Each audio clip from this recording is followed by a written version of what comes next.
bibigyan ko kayo. Bigyan natin ng plato. Dito. Yan. Ang dami yan. Sandali lang. Sandali lang.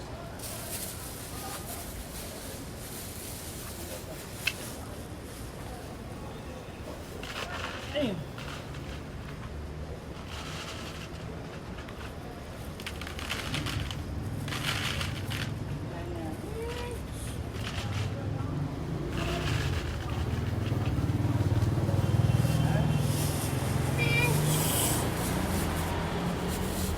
Tapos, bigyan ko kayo ng inumin.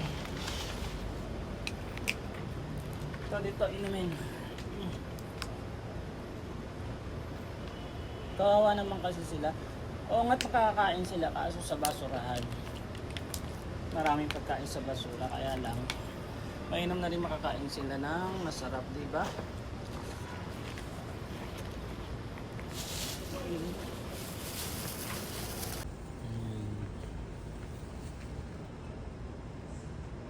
Bumili ko ng 1 kilo na cat foods.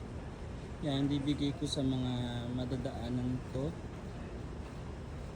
Yan. Marami naman pagkain dyan sa labas. Kaso nga, sa basura nga lang. Dito kasi maraming pagkain sa basura. Mga tinatapon.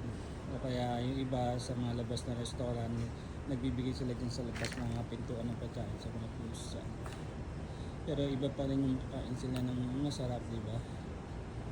Yung talagang pagkain ng pusa. Okay. Follow to follow naman dyan.